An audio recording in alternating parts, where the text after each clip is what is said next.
James and I, we started this not too long ago. Raise your hand, James. How you doing, everybody? This is the guy who started it. And we want to bring you all some of the best startups and just the best ideas, the best strategies, and how to pitch your ideas in one place. So thank you all for coming out. So, my name is Jeremy Johnson. I'm a lawyer here in the U.S. I primarily do startup law. I'm also a tech junkie as well, because I believe startups will change the world. So I'm going to be talking about some artificial intelligence later on. So first, let's break about judges. We had some incredible judges. Let's give them a round of applause before they come up, right? Let's clap it up. Let us go one-on-one and then introduce themselves. We have a break. I want you all to network with them as well. Good evening, everyone. My name is Ramadan Amin. I'm with 10X Ventures. Just really quick background about me. I've been in the early stage space for about 2 years. Before that, I was at a traditional asset management firm, BlackRock. Before that, Asia Business School. And my background originally is engineering, so I'm an engineer at heart. Really excited about seeing you all here today, and I had a good opportunity to review your pitches. I think they're quite interesting, very good ideas. Definitely early stage, but I see them all being some phenomenal businesses. And like you, I agree that startups will change the world. I think of them as the new mom and pop. So looking forward to talking to all those mom and pops out there.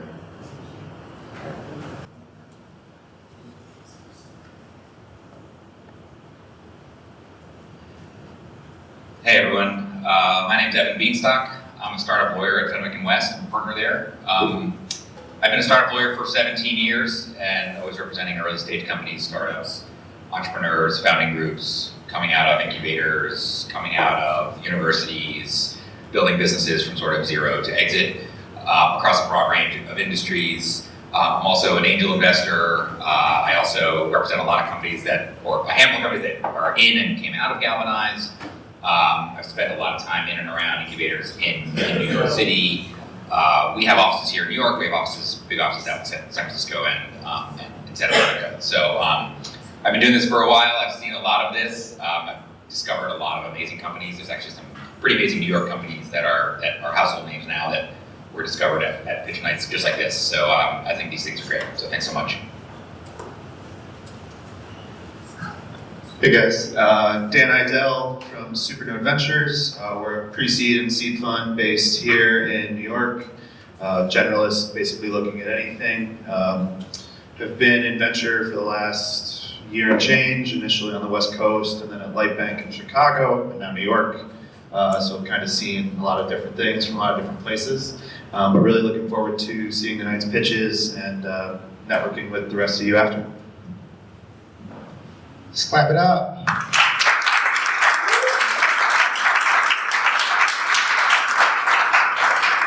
So we wanted to bring some incredible judges, and that's exactly what we have. Judges who have experience, both legal and the financial side of it. So we're taking this very serious. We want to provide people an opportunity to take their company from just idea to IPO, or idea to acquisition. This is the startup continuum, and it starts right here, learning how to master the pitch.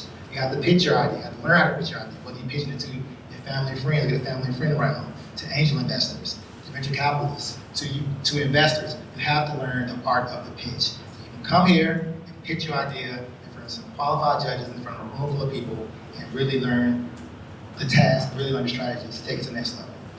So let's go with some housekeeping things. So we have four incredible startups. They have 6 minutes to pitch. So we're gonna be holding them tight to that time. And the judges will grade them as well. And after they pitch, the judges will answer some questions. It'll be a short Q&A session. And we would like for everyone to be respectful. Put your phone on silent, vibrate. And this is being recorded. Let's clap it up for my man, Real BTV.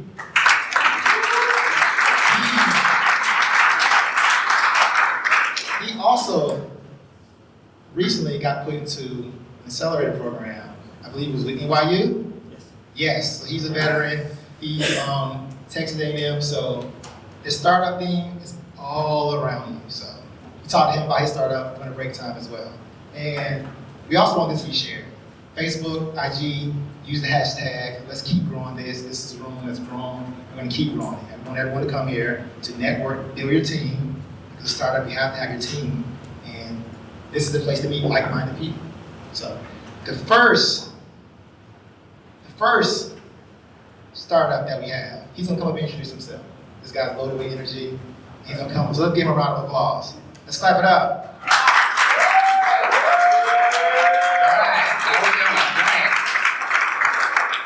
I didn't know it was first. All right, cool. I thought I was getting 2 clickers. All right, here we go. I don't know how to work the clicker. How can I run a company? Clicker. Oh, got it. Anyhow, I'm Scott Howard. I run a company called Metric Zoom, and I'm going to tell you something that's, we think is pretty amazing. I am a serial entrepreneur. And I think the theme here is we have an unbelievable team.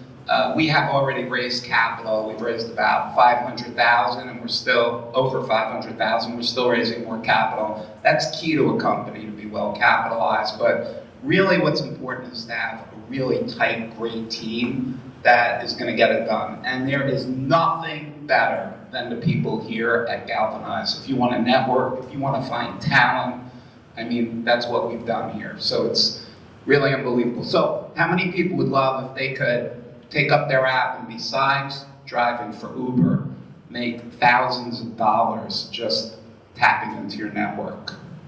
Show of hands. Nobody? Okay, well I'm gonna show you how we're gonna do that. So, not that you wanna sit at home and do that, but you could actually do it from anywhere. So, what is Metric Zoom? Do I just press the button? That's good. Okay, we are an on-demand business. We basically have business development reps on demand. So is everybody familiar with business development reps? We're basically disrupting the call center business. So the call center business is terrible. I'm sure everybody got calls at home and you're disrupted. It's an awful thing. Think of us as Uber for sales. So you always want to look at the problem you're solving in the marketplace. So we are basically disrupting, completely disrupting. In fact, I'm going to put all the call center business that do this out of business. We're disrupting the call center business because in that there's burnout, it's expensive. So what is our solution?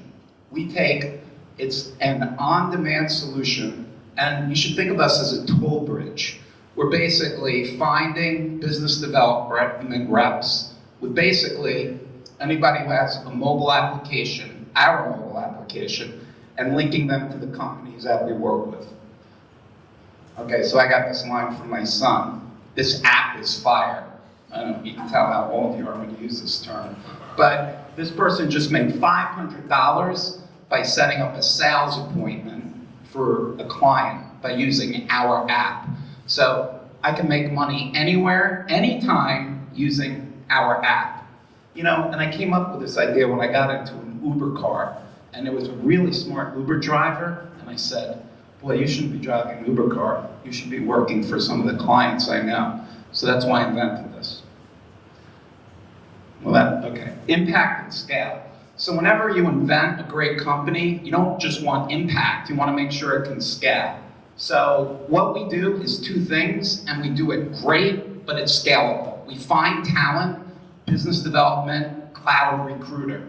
So we can sign up thousands of people in the cloud, and then our app makes sure that that talent gets paid. Just like Uber. You get in a car, you don't have to do anything, and you pay the driver.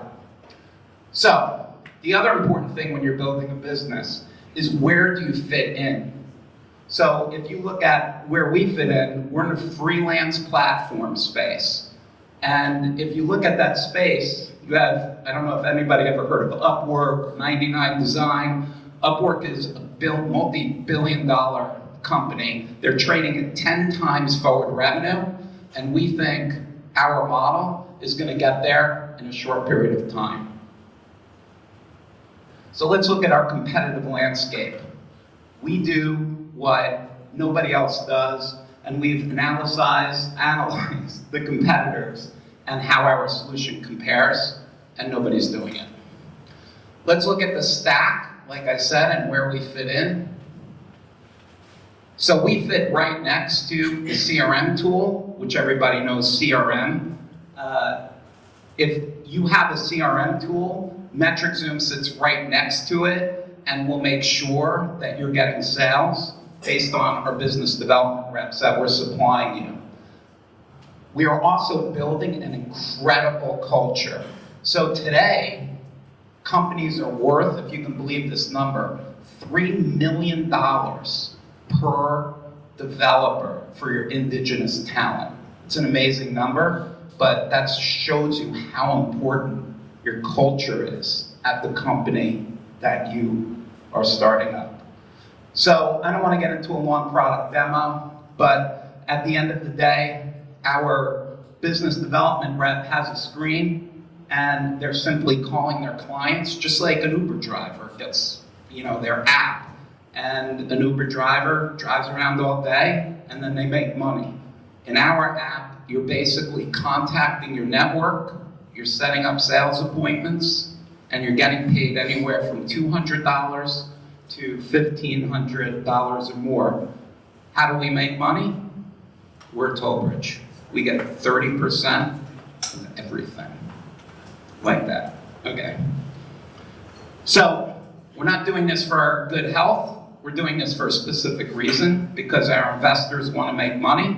So we have to look at the comps and we have to look at where we're going. So we have to look at the multiple of revenue. Upwork, which is the biggest company in the space, is trading at 10 times forward revenue. So when you look at where we're going and how we're going to get there, when you look at our revenues and you look at how we're going to drive those revenues, if we signed up 1,000 Zoom reps, which isn't a lot because our models say tens of thousands of people would sign up. Each rep is worth in gross profit to our company $1,000 in gross profit at a 95% gross profit margin. We see how we can get to a multi-billion-dollar company. And today, I love the words billions, but we think we're going to get there. We're excited about our tech, and that's it. That's our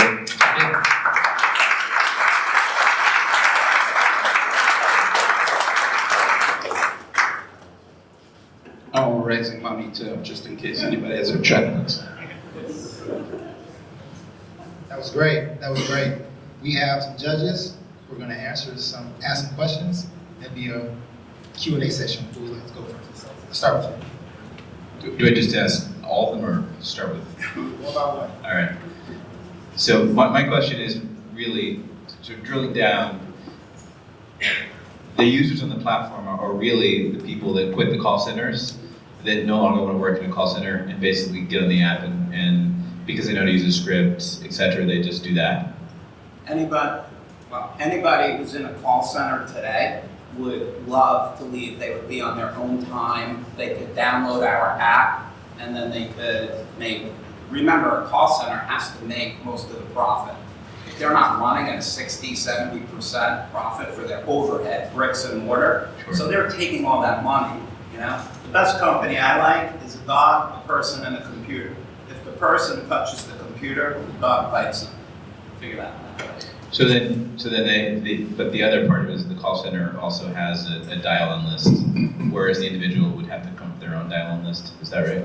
Correct. Our customers, being the people who would be engaging, the people would be engaging our Zoom reps would supply all the leads and the lists. It's up to the business development rep to basically reach out and then create a sales. Create a sales. Shaboom. Okay, so create a sales appointment. So, right on. So thanks, that was great. Appreciate that. So a couple questions, sort of in similar vein to his, but let me go off on a different tangent. So some of the things you mentioned were there's a problem right? And this is the solution, right? And I think that is key. Can you identify the size of the market here? Like, what is the total addressable market? And I mean, I know what Upwork does pretty well, and I've got a lot of clients that use it.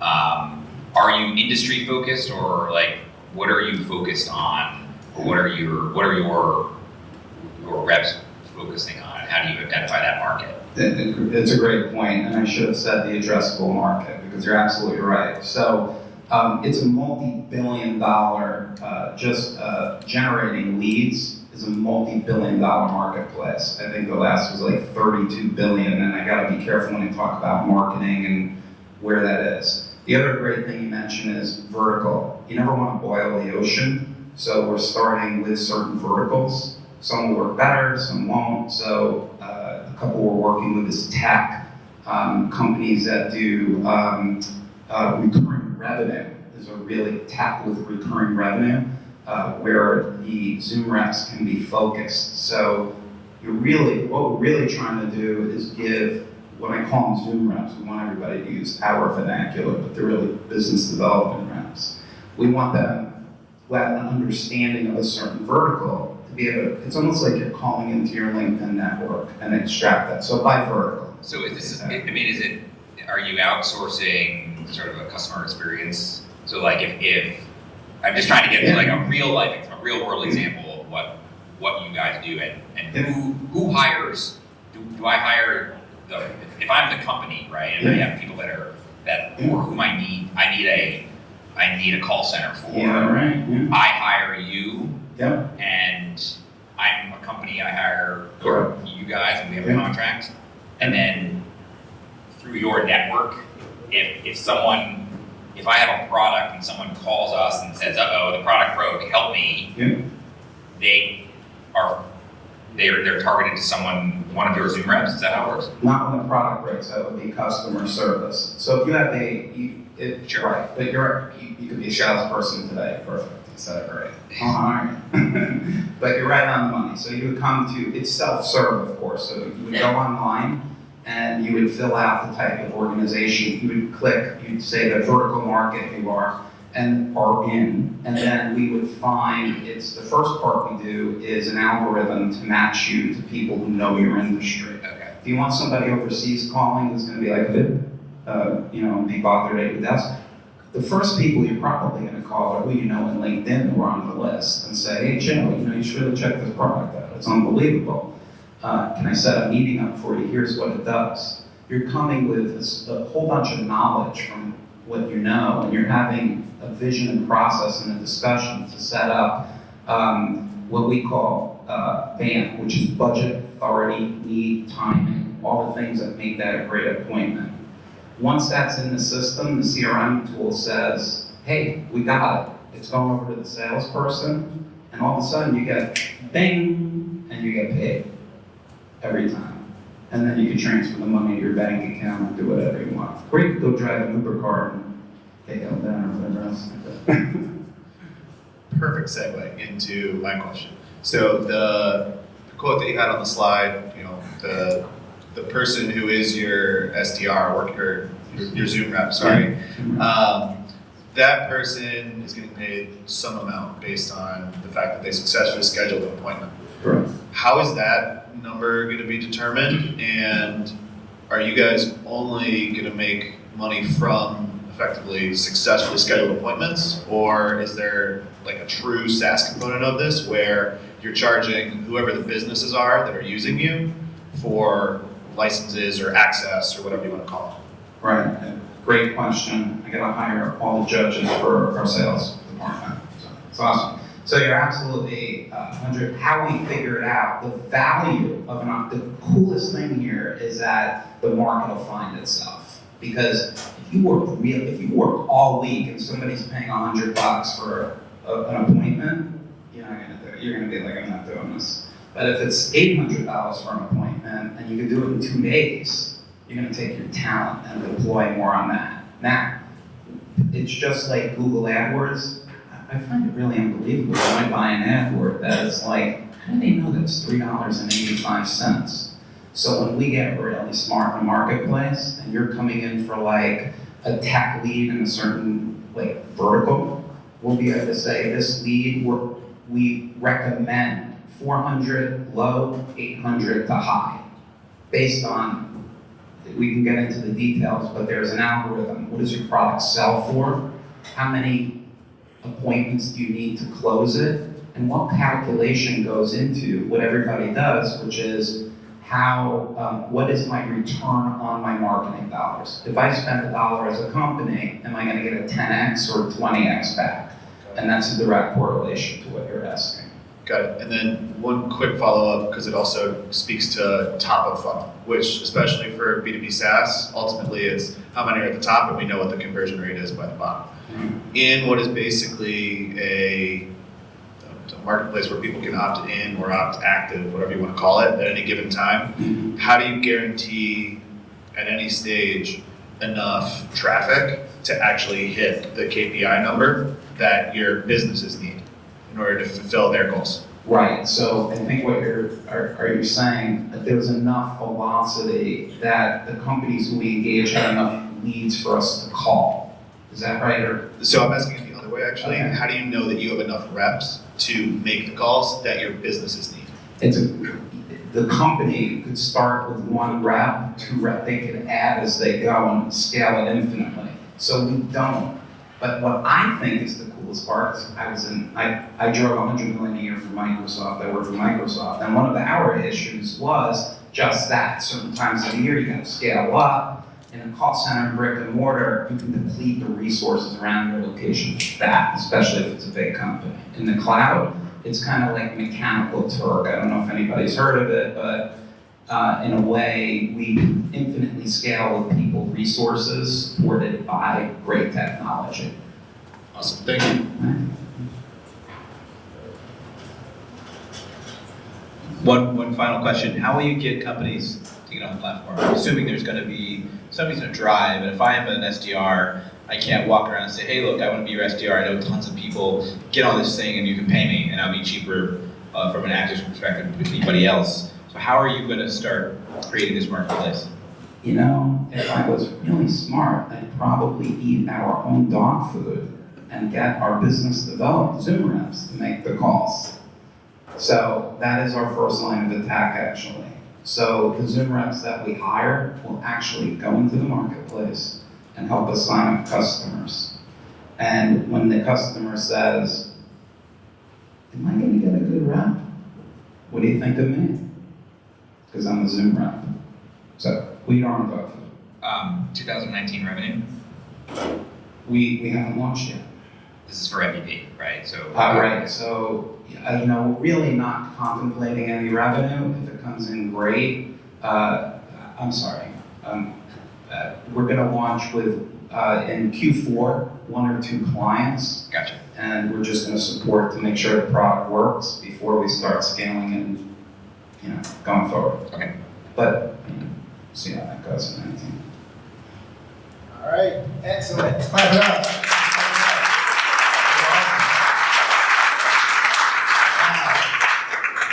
Very great startup.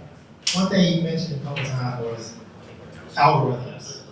And I think that's something that we all should start learning about. Algorithms, databases, algorithms. Particularly because the algorithm has been dealing with something, a new technology, last couple of years called artificial intelligence. And that is something that will affect every single industry that we have. And I think everyone should learn about artificial intelligence. Artificial intelligence isn't about what we see in sci-fi movies as of yet. It's more about automating tasks. It's about finding patterns. It's about making predictions. So if you have an opportunity, if you have an idea, figure out how you can apply artificial intelligence to it, because this is a once-in-a-generation opportunity, and I think everyone should know about it. It still is in its infancy stages. So if you have an opportunity to really pursue some type of startup, figure out how you can make artificial intelligence to it, because it will affect every single industry. This is a once-in-a-lifetime opportunity, once-in-a-generation opportunity, a new technology that's right in front of us. So focus on how you can learn about algorithms, like you mentioned, databases, learn how to code. You can learn the fundamentals of coding within like 2 weeks. Fundamentals, you learn for loops, you learn while loops. Just learn this stuff for free. I'm begging you all just to learn about artificial intelligence and just start learning how you can learn it for free. TensorFlow is free. These are Google's artificial intelligence platforms, PyTorch's artificial intelligence platform. So the next startup we have is Feature. As you can tell, we deal with esports. If y'all been watching the news as of late, you saw a guy, he just won $1 million playing Fortnite. So this is the technology. He won $3 million doing Fortnite tournament. So this is something that's big, something that's not going anywhere. So let's give him a round of applause.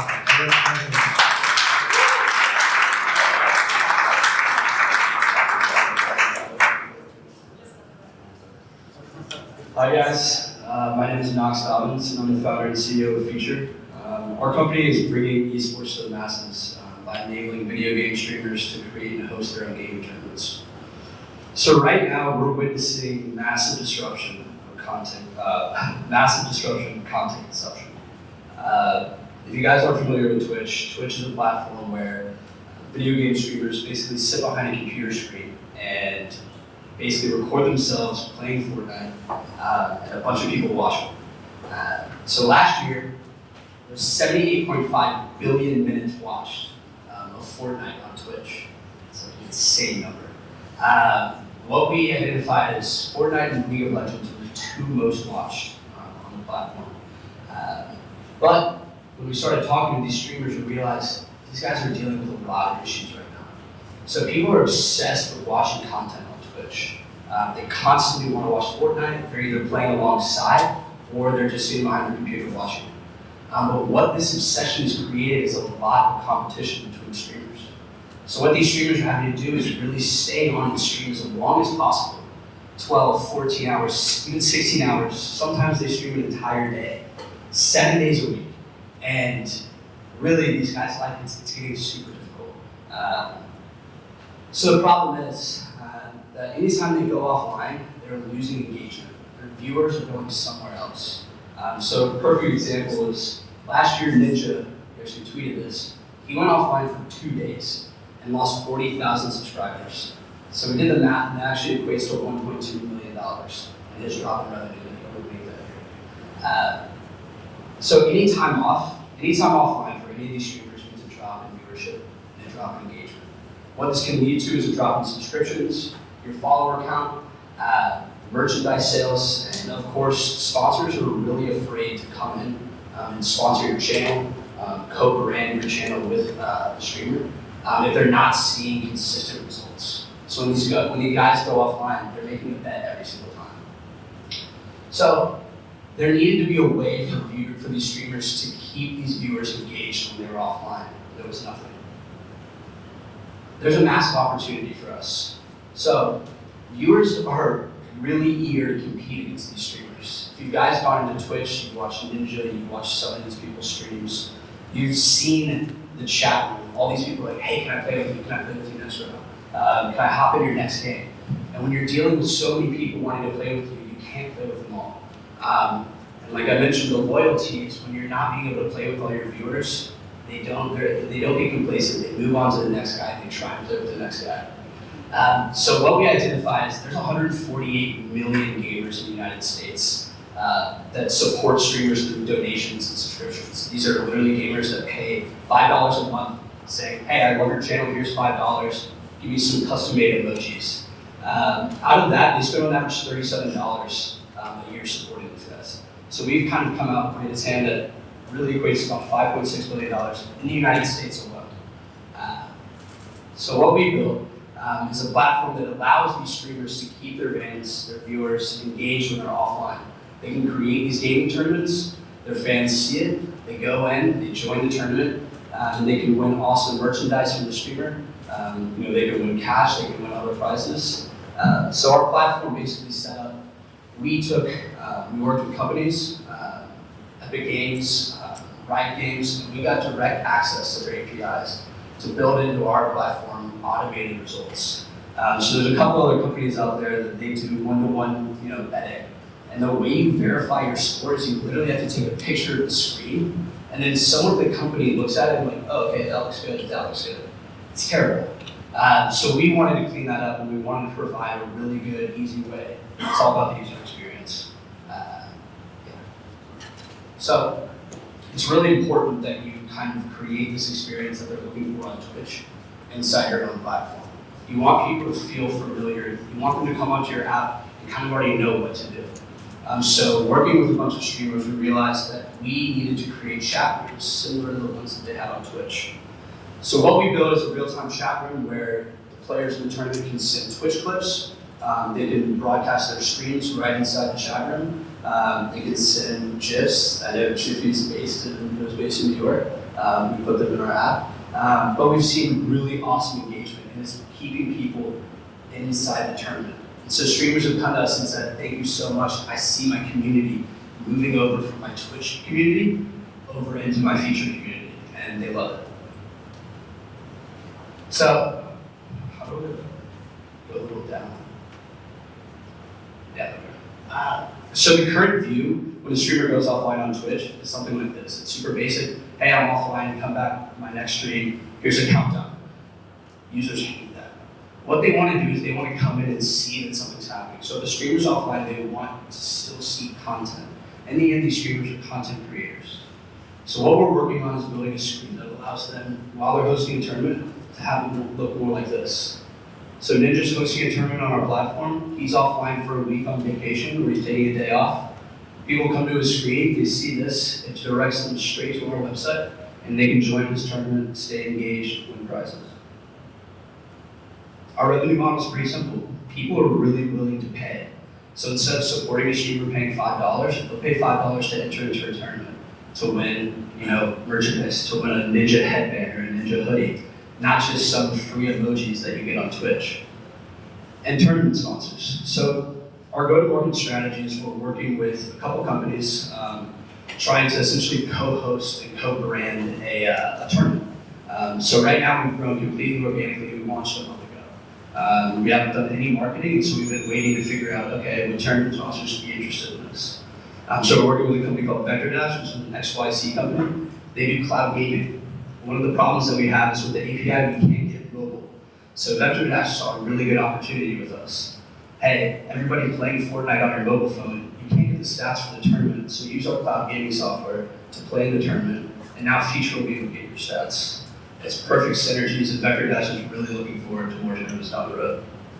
And the last thing, virtual goods. People spend a lot of money, people spend a lot of money buying virtual goods for social status and deeper engagement, and we plan to execute on that. So our founding team, we're super young. We've got 3 guys, we're all technical, we're all engineers. We just hired another web developer on our team. We're raising $500,000 to 2.5 pre-money to hire another developer, head of marketing and strategic partnerships, and here are a few of our objectives.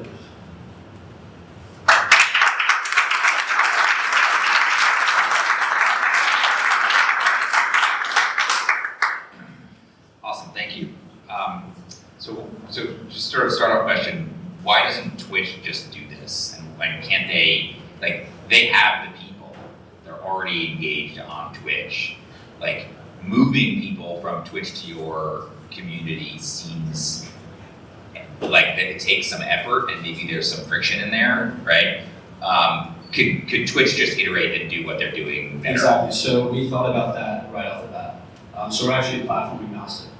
We have YouTube streamers on our platform, we have Mixer, it's a platform just built by Microsoft. So we wanted to stay platform agnostic. We look at Twitch because obviously they're the pioneer, they're the leader in the space. Twitch is interested in doing this. But how we're kind of planning out our roadmap is we want to stay platform agnostic to where we're a really interesting acquisition target, so that all these YouTube streamers, all these Mixer streamers are coming into us, Twitch acquired us, and now they're having access to all of these other streamers. We see this kind of good integration plan. Twitch actually just bought a company called Vivo that is doing a lot of the chat room stuff that we built out. So we definitely see some interesting things.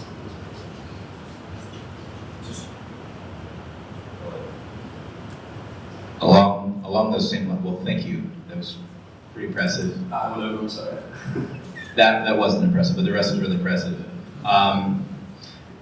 Regarding just following the same line around Twitch, did I see correctly that when a gamer is effectively not online, that there's a pop-up that says, leave Twitch and come to our platform? Is that what's happening? Yeah, so Okay. that's what we're looking at. Yeah. And why, why would Twitch let you do that? Why would anybody let you do that? It's not on Twitch. So the way that Twitch gets their essentially the stream coming into them is through OBS. OBS is an open broadcast system. Anyone can go make an OBS software if they wanted to. Sure. But Twitch basically just intakes that and outputs it. They actually have they can't moderate exactly what's over. Yes, if there's immature things going on. Sure. Yes, It's recorded. Yeah, exactly. Right. But yeah, so far there's no way that they can modify that. So they actually built up these Twitch extensions that you're probably familiar with that go right below the channel. It's a way for companies to kind of build in integrations into Twitch. Okay.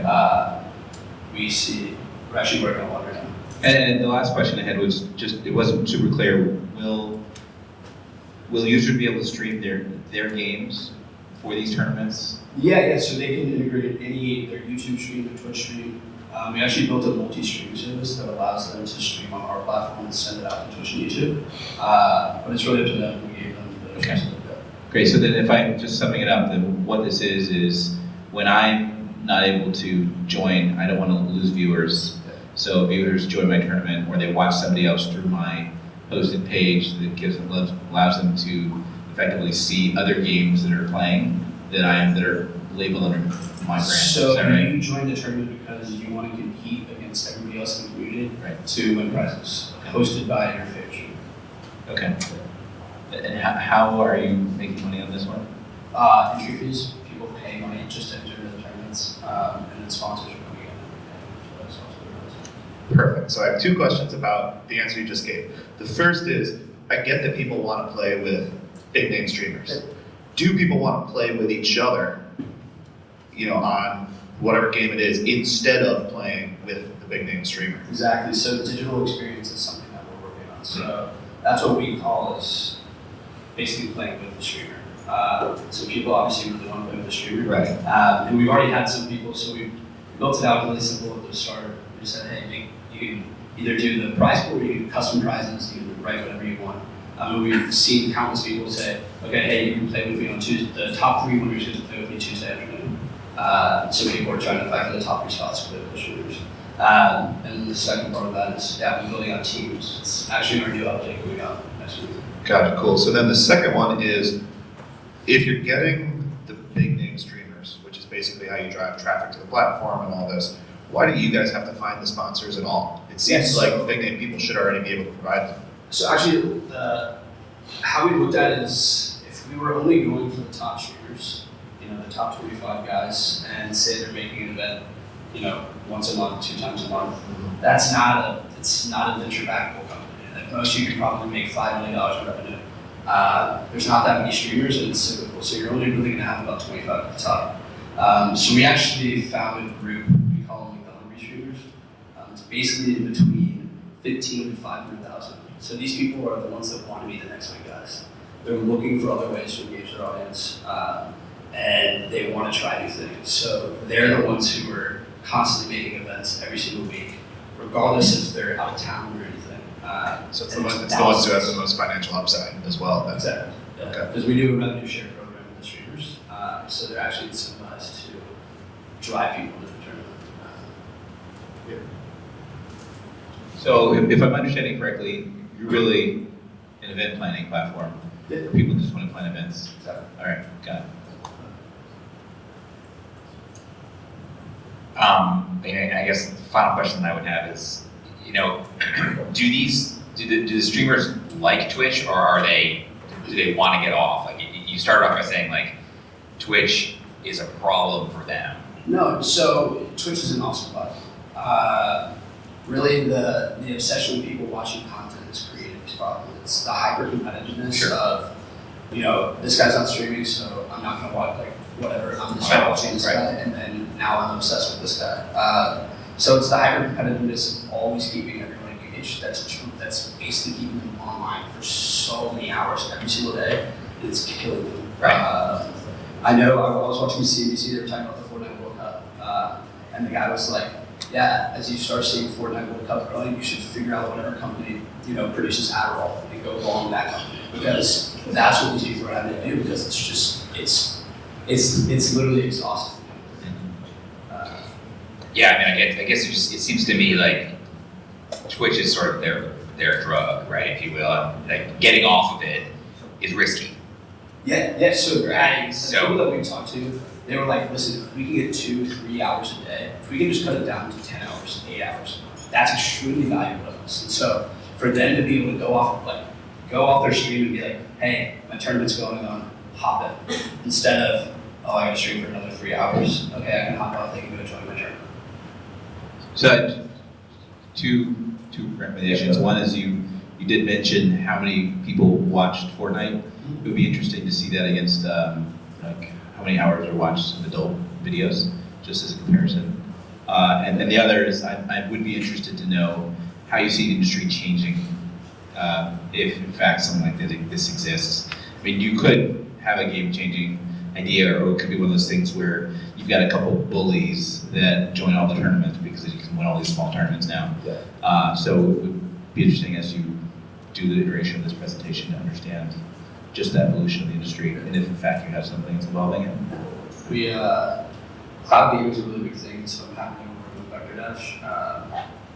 Where everything's moving in this industry is, I don't want to just play the game and, watch something. I want to literally dive into the game. I want to join the tournament and I want to jump straight into the Fortnite game. But I think just an event planning platform for this space could probably be like a bigger opportunity. Yeah. Than like the small issue of just. Yes, if I start the presentation of, we leave an Easter egg because we say events at the top of the home screen, not tournaments. Just kind of Easter eggs a little bit. Do we have time for one? Just quick question. Whether it's Fortnite or League of Legends, or let's jump to NBA 2K, which equally large following. Are any of these gamers contractually prohibited from hosting their own tournaments? No. Outside of their sponsorships or anything like that? In terms of Ninja, we don't know. The top 10 guys, we don't know. We haven't been in touch with them. But we're working with UTA, United Talent Agency. Yeah. They represent a ton of streamers Okay. out in LA. And Mike Lee, our contact there, said, there's no problem. You come to us for a sponsor, I'll give you whoever you want on this list. He probably has 70 streamers on the list. Okay. So that's so far not. We could be the ones making that contract. Yeah.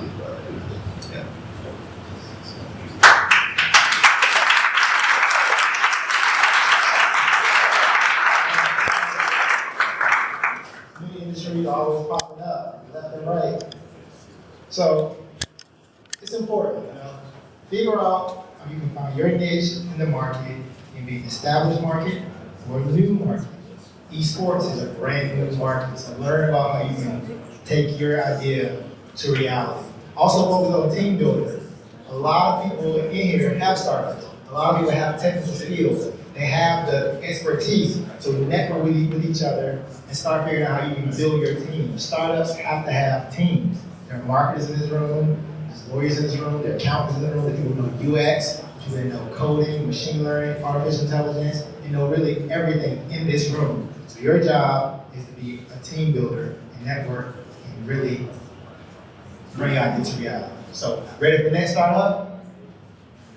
Next startup? Here's going to tell you all about it. Athletes Guild. Let's give a round of applause.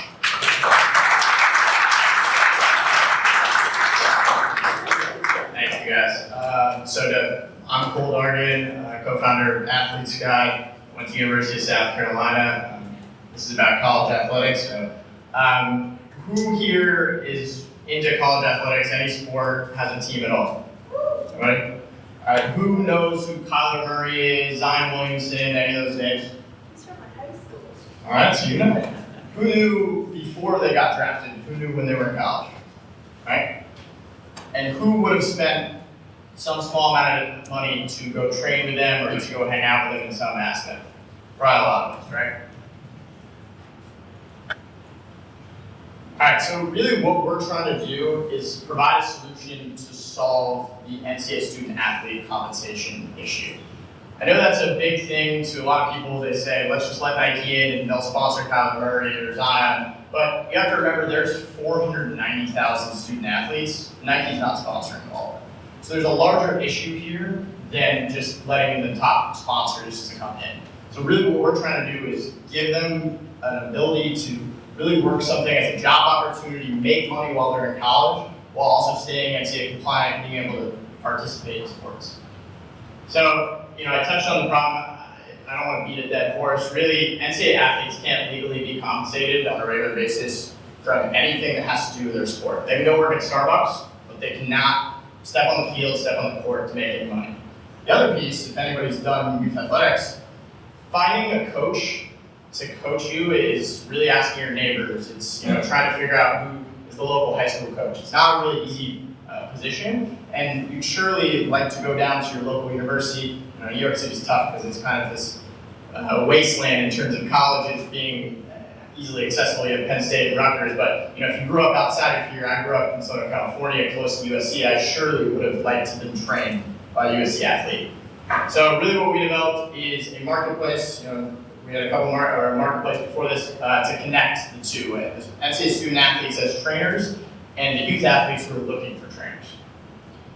So, with their guidelines and schedules, college athletes don't really have opportunities. They can't work Starbucks, they can't do an internship. They're looking for things an hour after practice, something on Sundays. So they end up getting connected with donors, or they who might hire them to mow their lawn or something like that. It's not really sustainable, and it often only happens top 1%.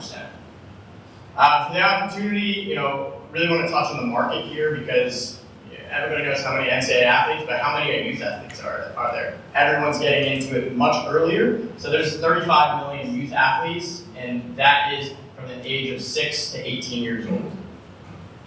And so what we ended up building out is, you can think of it like an Uber or a Thumbtack or one of these marketplaces who's gonna, handle the bookings process for you, handle the scheduling process.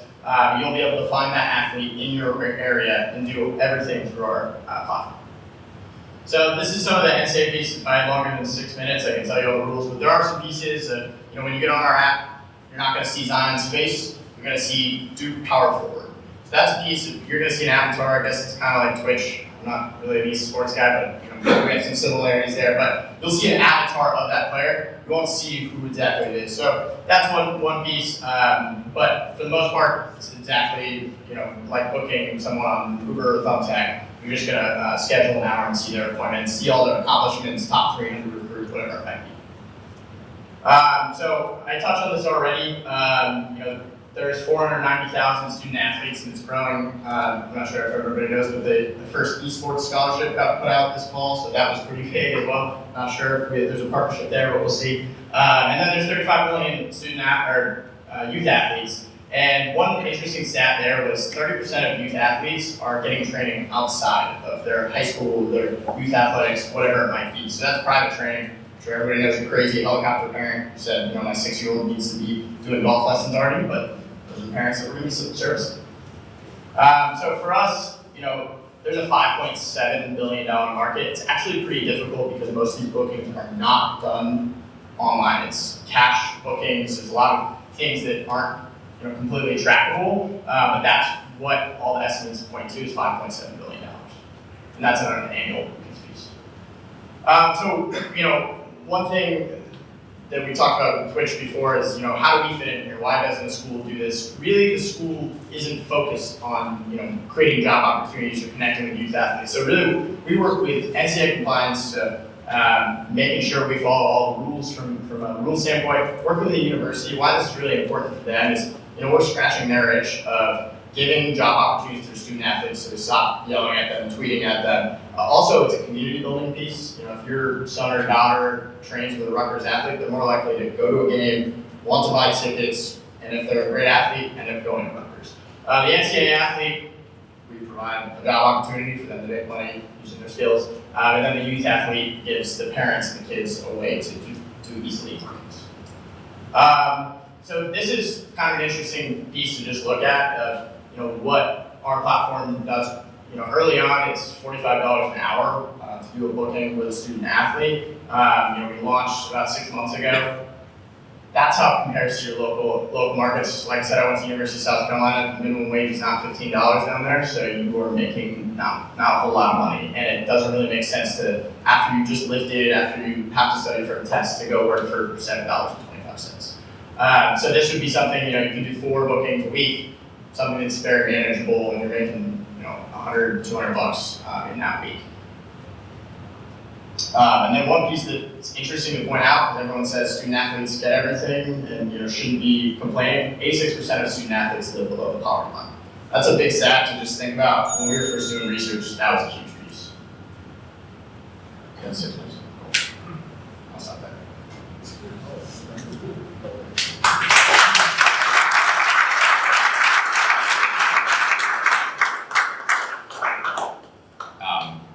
Thanks, that was super interesting. I know it's a huge industry, and youth sports is exploding, and it's just a big business. So I get it. I've got kids in youth sports programs. My son plays lacrosse, and I guess my biggest question is what makes just your average or even above average NCAA athlete a good trainer? Like, why would I just because that person is good at the sport and strong, why would I want him or her training my 12-year-old son or daughter? Right. So, the first piece is they do have that resume builder if they've been going through these trainings for, let's call it 20 years, something like that. They're training at the highest level, seeing the highest level of drills. There's another piece of, we're not guaranteeing they're going to be the best trainer you've ever had, nor is that local high school coach going to be a guaranteed piece. But for me and families that we've spoken to, there's probably a bigger guarantee of getting that Rutgers basketball player to be successful with your kid who's closer in age, going to be able to empathize with the area, and also be a mentor, really speak to. I remember when I was having to clean out my social media with a coach, or I remember doing those gassers, and so it's not necessarily a guarantee there's going to be a reviews piece just in the same aspect of most marketplaces, but there is a piece where they've been going through this their whole life. There is that aspect of time into the university brand. So, elephant in the room here is basically you guys have to be NCAA approved, like explicitly, I would imagine, because even if, we'll stick with Zion, even if Zion is teaching a high schooler basketball skills, that is still related to the primary sport that he's playing. Right. So I guess, do you have, whether it's a letter or an agreement or something from the NCAA that says this is explicitly okay? And if so, maybe put that at the top of your deck. Yeah, so for time purposes, I've kind of been through that a little bit, but yes, we are NCAA approved. It happens a little bit differently. The NCAA doesn't work with third parties, they only work with their member institutions. So each of our member, not our member universities, but our partner universities applies for approval on a member by member basis. So yes, there is written approval, there is letters for everything there, but they don't work with third parties to give them, because it would be a marketing piece that we could put on our website. Their addiction for that. So I have 3 questions. I read your deck ahead of time, really like the idea. Can you go to the slide where you talk about your milestones? Okay, so I'm guessing that yellow is where you are right now?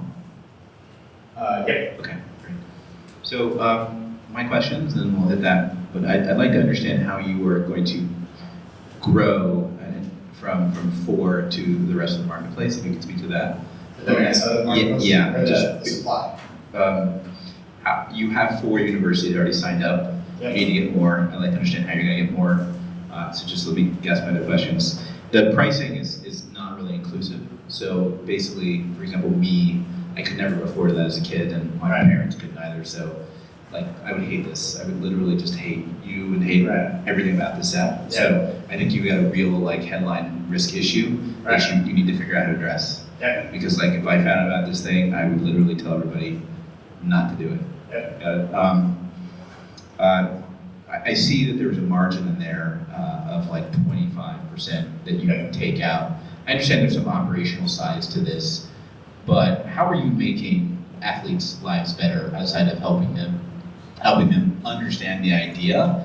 But financial wellness. All these guys are going to have arthritis in 17 years. Right. What are you doing for them besides just giving them more cash and allowing them to exploiting the fact that they need something, and it looks a little like that to me. Right. And you said 80% of the student athletes live below the poverty line. On some level, 86. Sorry. Yeah. Lots of people live below the poverty line when they're in high school or college because they don't have jobs, and they're on. So like, lose it because it's really, really misleading. Right. Okay. I mean, maybe one can say that like it works, but Yeah. it doesn't mean anything Yeah. because everybody's poor. So I'll try to answer this. Okay. Let me know if I'm missing that. And by the way, like, respect what you're doing. I appreciate it. Okay. So from a supply side, because those are the two big buzzwords when you're starting a marketplace: supply, demand. Just from a supply side, I'm an old sales rep. That's really where I come from, and so it's a lot of cold calling into schools. And some of our advisors are ex-athletic directors, so they're, giving us the warm introduction to some of these athletic directors. So we actually just signed Duke this week, Duke Athletics, so that's a big win for us. It's my partner and I sitting in our apartment, cold calling all these universities and explaining why they need us. We're at 7 universities now. Done this a couple weeks ago, so trying to build that out as we go, and with a huge launch this fall, because a lot of student athletes have to come back to campus. Did you want me to cover the demand side as well, or were you just going to the supply? I was, that side, just decided to Got it.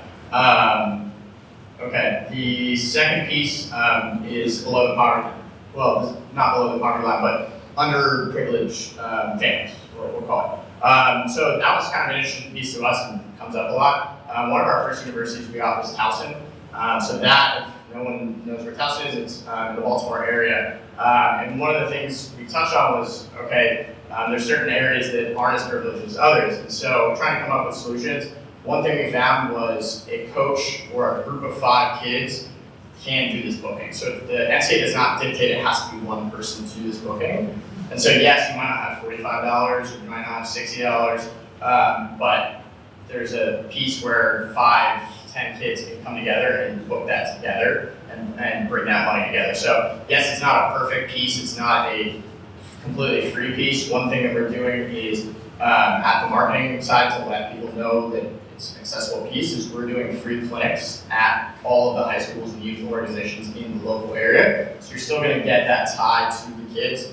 Yeah, there's going to be a piece where you're not going to be able to do the bookings on an everyday basis, but that's just a piece. Obviously there's flaws in our solution, but really at the end of the day, we're trying to solve the issue of these student athletes not having any money. So we're going to address this as we go. And then the 86% of student athletes below the poverty line. Why that's important is, yes, in college, there's a lot of people that are, struggling for money. Everybody. Absolutely. But not everybody can get jobs. So that's the big piece for us, and that's, at the end of the day, our pitch is never just a pitch, it's a discussion, and, we're not saying that this is a perfect solution, but no one's trying to provide a solution right now. And so that's our piece is, yeah, it's not perfect, there's some flaws to it, but really we feel like we have a really strong mission. We're trying to help 490,000 kids across the country get some sort of compensation in their pockets. So they're not walking out the door, graduated with nothing on the resume, and no money in their pocket. And how are you what are you doing for them besides giving them a job? That's a lot. Yeah, I mean, that's the largest piece, but the second piece is, how many people had sort of a shaky thing on their resume when they got their first job? So I had an internship that I worked for my brother-ish. This is something where they actually ran a training business. They actually have something on their resume other than, I caught 60 balls for Rutgers last year. And so that's a big piece of being able to say, hey, I showed up, I planned a training session because they are an independent contractor, so we can give them the training plans, but we can't tell them exactly what to do. So it gives them that piece of, I actually got a job.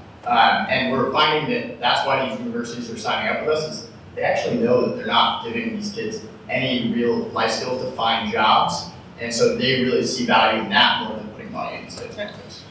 One more. Learning to teach others is a huge skill set too, and that's what you're offering them as well. So. Exactly. One more quick question. Just sort of thinking about this from the perspective of the parent, the kid.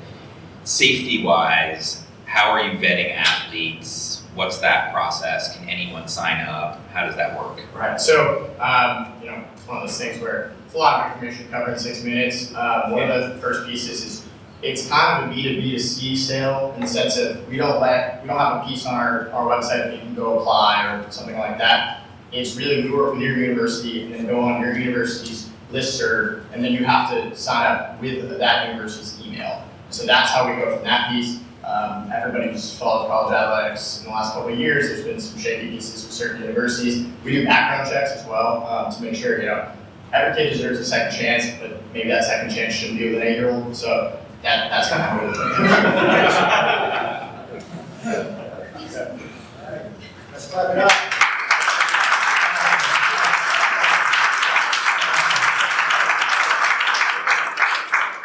College sports is everything, and figuring out how to apply different business models to an established industry is critical.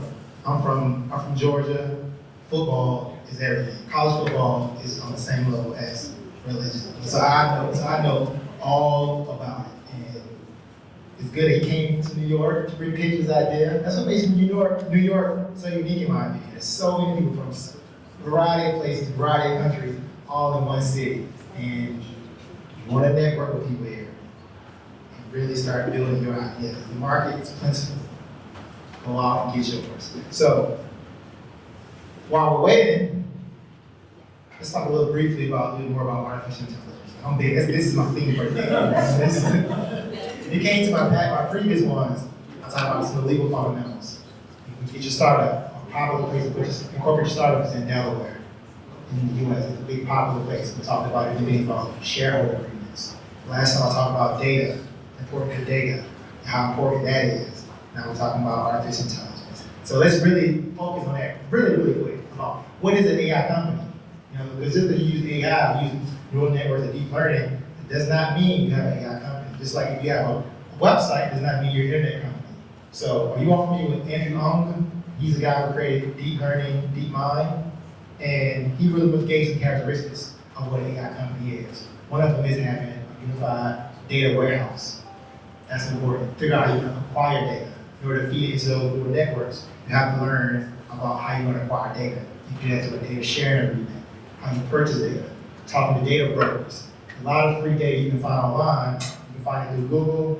You can find it through different Stanford, Help data sets. Learn how you get all the information for free and build something. Just have a knowledge that you can find, that you can learn easily for free online. So I think we're ready now. Last but certainly not least, we have Crew Me Up. Let's give them a round of applause.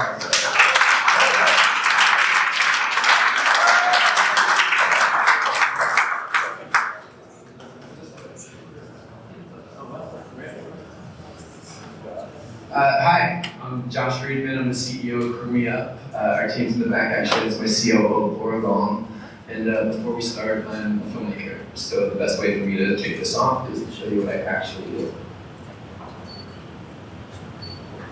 This is a movie that I produced. It came out this past September.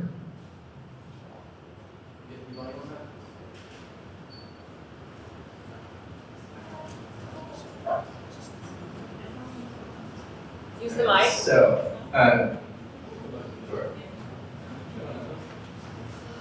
Alright, so here's what's going on. David Spade is trying to convince Tammy Blanchard that she can sell over the water rights and he's not going to kill her. She's saying, "You've already told me this once, twice, 3 times. I'm not a fool." And so what's going to happen is if you look in the bottom right corner, the actual behind-the-scenes footage is going to pop up. So you'll see what happens when we pull the trigger on camera and what happens on camera.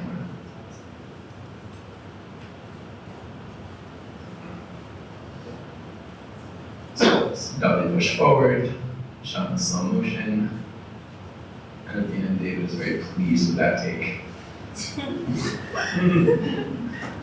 So we're Crew Me Up. Yeah, okay, great.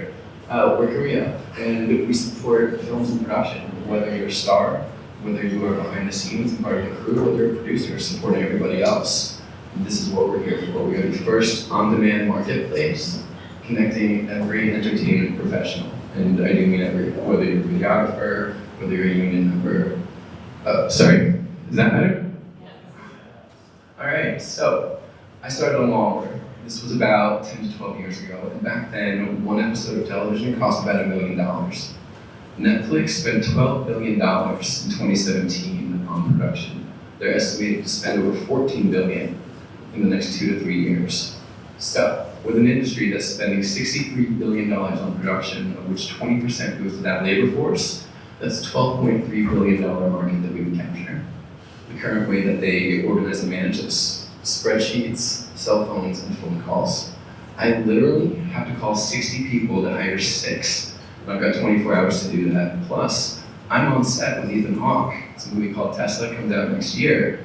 He's going from rock star to aged Tesla look. And that takes a lot. So, we're here with a solution. It's a mobile labor platform, which will basically take all the pain points of the film industry. When I'm hiring someone, I ask 4 questions. It's really simple. Where are you? Are you available? What have you done? And who have you worked for? If you can answer that for me, we're good. I don't need to know anything else.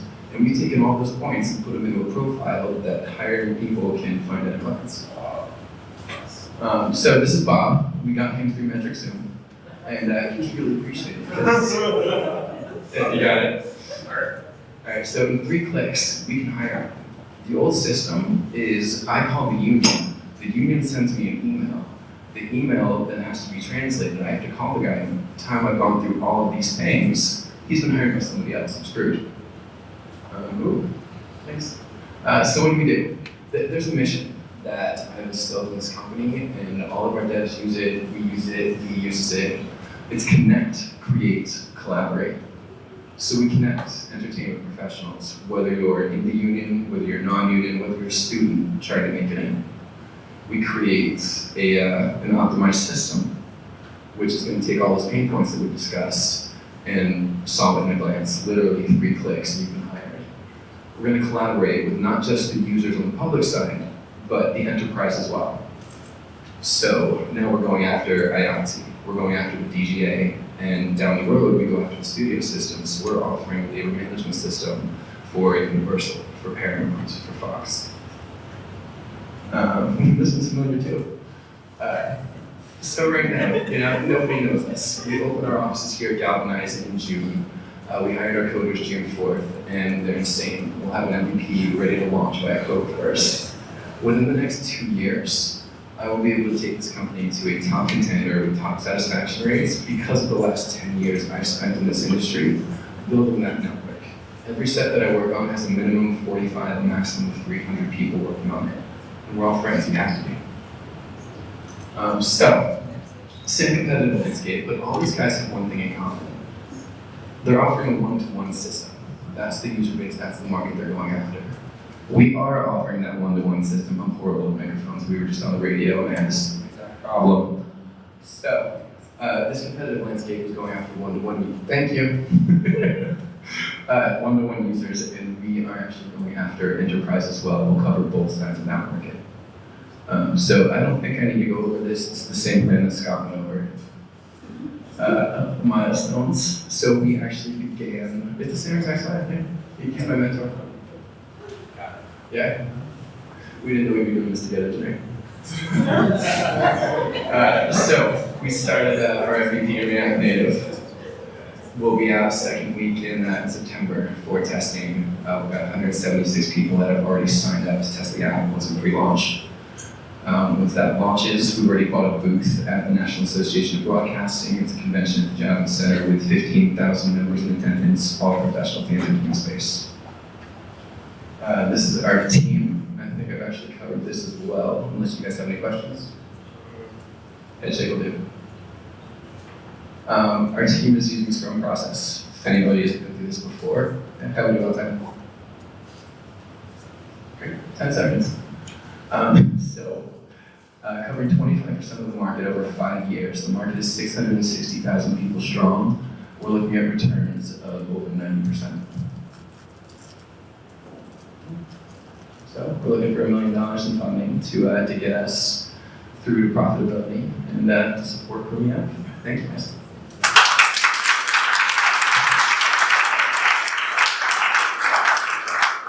So, is it built yet, or is it? The MVP is being built. The MVP is being built. So right now it's just wireframes and. Correct. So you're getting funding to build. We've raised our pre-seed. Our coders are working away. I've been doing this for a very long time, and I've had a few attempts that didn't yield such fruitful things. So I have a prototype that we are building this model off of. Gotcha. Okay. Immediate follow-up on that. What did you learn from those failed attempts that you're fixing this time around? Which time?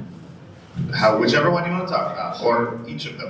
Started a website, and I paid a guy to put a WordPress website together. He didn't understand the concept. I learned how to communicate. Never got the website up, never worked. Okay. After that, I hired someone through a meetup group who did our design and our backend. The backend never worked, and everything was written in Objective-C. This is before I knew what Swift and Python and all those other things were, so I learned tech and communication.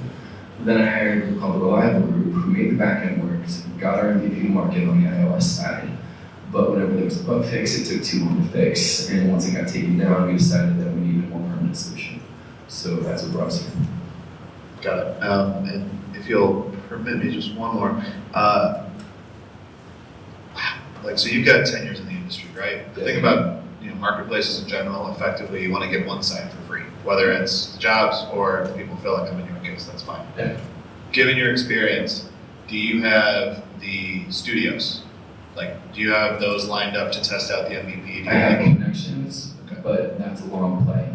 Okay. I'm going to the unions first. IOTC alone has 140,000 members between the US and Canada. And so if we can service all those members, that's it, and the public side becomes free. We'll incentivize that through education. I didn't mention that, but I wrote this book when I was a PA at Law & Order. It's taught at NYU, it's taught at the New York PA program, and it made me an expert in the field. Oh, now you tell us. It's a follow-up, right? So who are you disintermediating out of this industry, right? So Okay, who are you taking out of the process? So what we're doing is we're replacing the labor management system that the union currently has in place. And is the union, are they going to bristle at this? Because they're not. They're going to be upset, but we're talking to them. And again, my 10 years means that all the key grips and all of the guys that are in the higher positions have known me since I was a little kid. And when I was 22, I used to help them out on set. Now I'm an AD helping them out on set, and the producer helping them out on set, and they want to help me back. But without union support, it's nowhere, right? No, without union support, there's a whole non-union market in the US. So we're looking at 660,000 filmmakers in the US and Canada. The New York market is 115,000, the LA market is 215,000. Of non-union. It was $12 billion in total addressable market, right? Yeah. And then how much of that is union then? 140,000 IATSE out of that 660,000, so our addressable market is between 300,000 and 400,000. So I have a couple questions for you, but can you explain, I understand the inefficiency associated with you as the employer. How would you price that? How would I price that? Yeah, you said 12, I think you said 12 billion. 12.3 billion. Yeah, so how much of that is wasted in terms of just the inefficiency already existing? I can describe the system, I can't describe what it costs right now, Okay. and I'm working on that, that's very close for information. Okay. How are you driving the marketplace, given that there will be some resistance? So around that, what do you see as the biggest challenge to building that marketplace? The biggest challenge is getting to the union and having them meet face-to-face with either John Ford or Ray Fortune, who head those two departments. So getting them to actually talk to you? Yeah. Okay. And what is your revenue model associated with this? So right now, we're subscription-based. We would be charging the users on the public side, and that is $15 a month or $30 a month, depending on whether they're looking for work or whether they're going to be hiring and looking for work. The model is like Airbnb, where you can flip from one to the other to manage what you're doing. Hiring in the film industry is unlike anything that you guys have ever worked with in terms of the production company hires the producer and the director. The director then tells the producer which DP he wants.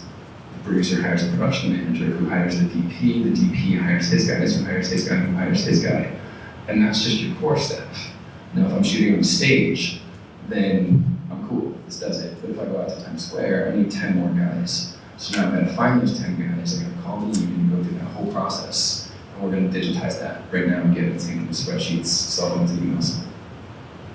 So then my last question has to do with just your vision. How is the world better that you exist? How? Yeah. We're providing a conduit for people that don't have access. We are also supporting it with education. So what I'm doing is building a training class that certifies users to come into the app. When I hire someone, there are very specific skills that I need them to have. So once they're trained and certified, Keep going. once they're trained and certified, they'll have a badge in the app. All I have to do is glance, and this guy knows how to do a production report. That guy can work with background because he understands time cards and vouchers. So we're going to build an educational component into this to draw people in. So almost like certified training, okay. And then the last is, you cited Netflix as an example at the beginning. Yeah. How are you affecting or driving and impacting Netflix's prices or fees? Price and fees. Well, just you listed how much they spend on a production. You said that it takes $1 million to produce a film. So let me work that out. If they spend $12.3 billion on labor and we're 20%, so we're looking at a few billion that they're spending on the hiring process, and what they're doing to manage that, we're going to be able to offer them a system that will be cheaper. A better way. Much better ways.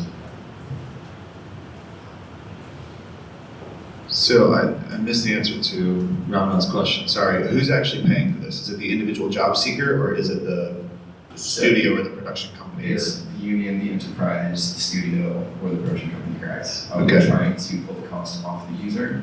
Okay. Our original model was a subscription model passed to the user, but we recently made a pivot towards the enterprise.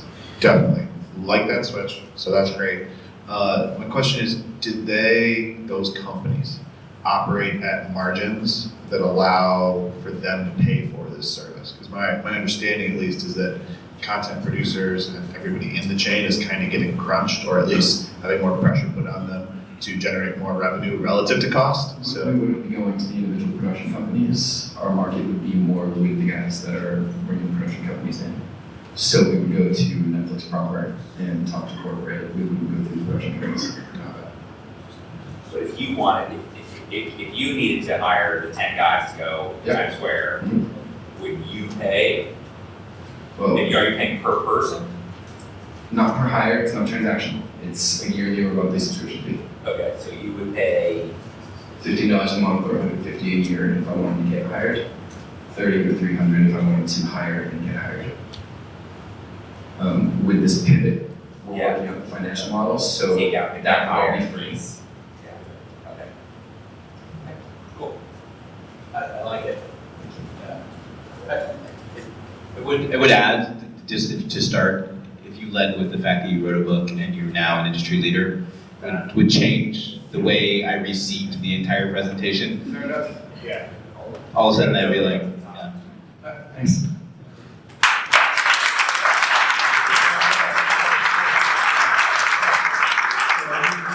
So you heard 4 presentations. The judges are gonna spend a brief moment deliberating. They're gonna come back and announce the winner, and we have some great prizes for the winner. So take a quick minute break. We have maybe some cookies left, we have some tea left, have some drinks left, and talk amongst each other very briefly. This has been such a great event. I hope you all really learned some things from it. You have to master the art of the pitch. Let's master the art of the pitch. You have to pitch your idea. Pitching it to your family friend round, the seed round, to angel investors, getting convertible debt, venture capital, getting equity investments. You have to learn how to pitch your idea. And this is the place you want to come and be here and pitch your idea in front of some real judges. Let's clap it up for our judges.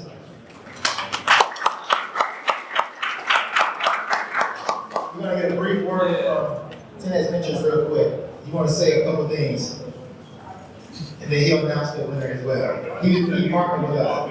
Okay, these are our partners for this event. Good evening, everyone. First and foremost, I want to just introduce myself. My name is Ben. I'm one of the founders and managing partners with 10X Ventures. And this is Ramadan here. And we have a few people back there. If you guys noticed, probably a similarity between some of the pitch decks, such Metric Zoom, Crewme Up. Those are actually some of our companies. that we've actually invested time and money into. So with that said, I wanted just to kind of introduce a couple of different verticals that 10X helps with. Our business model is a little bit different with 10X. First and foremost, we like to get involved at early stage. So one of the things that we do is we would essentially write you a check and ultimately bring you in, and how we kind of lower our risk is we kind of take you from 0 to 1. And what that means is once we essentially help you with the funding piece, we actually help build your tech talent. So we don't send you overseas, we don't give you a check, tell you this is where you go, and hope that you hire the right type of developers. We actually personally get involved with building the right type of tech team and getting the tech team in-house. For instance, if you walk around this floor, you'll actually see some of the windows that actually say powered by 10X or 10X talent. So with that said, that's one of the ways that we actually lower our risk in terms of really kind of investing the time, the energy, and the money into 10X or into these companies. We can really manage the tech talent that's actually involved with building these MVPs and getting them out to market, in which we also help the entrepreneurs when it comes to pitching and those sort of things as well. So we're not really like an accelerator, what you would actually see with other companies. Again, we get really involved. The second piece that we do is that at some point, an entrepreneur comes to us and they say, well, I've already raised my own funding, I have some money, but a lot of entrepreneurs really don't know where to go. We have the 10X talent side. And we essentially get involved with also, once again, helping really hire the talent that's involved with building some sort of mobile or desktop product in terms of getting it out to market. So there's a couple different verticals that we get involved with. If you guys go to our website, if you have any more information, or if you want more information or questions, it's 10xventures.fund, F-U-N-D, and again, it's 10xventures.fund. So just wanted to give you guys a little bit more information about that. Thanks so much for coming out, and best of luck to the entrepreneur who wins. Yes. So, the deliberation was very close actually. And the winner, ready for the winner? Yeah. Athletes, guys, let's clap it out. Yeah. So, we have a lot of prizes. Big time prizes. First prize, he gets a mission to HubSpot for startups. They focus on CRM, sales, and marketing software. He also gets 6 months free MailJet Premium Services, which is an email marketing. He also gets 750 credits to seed lawyers, on-demand legal advice and services. Also, he gets a free hour of US consultation with Slide US. Also, he gets 6 months free effortless service, accounting, and expense management, 1 year of capital premium. So that's a lot of prizes. But also, participants also get prizes as well. All participants get 3 months free MailJet Premium Service, a free hour of US consultation, 450 credits to seed lawyers, 6 months free effortless services, which is accounting and expense management. So thank you all for coming. It says a lot for participants to come up here and put the idea out to the world to be judged. So let's give them a round of applause.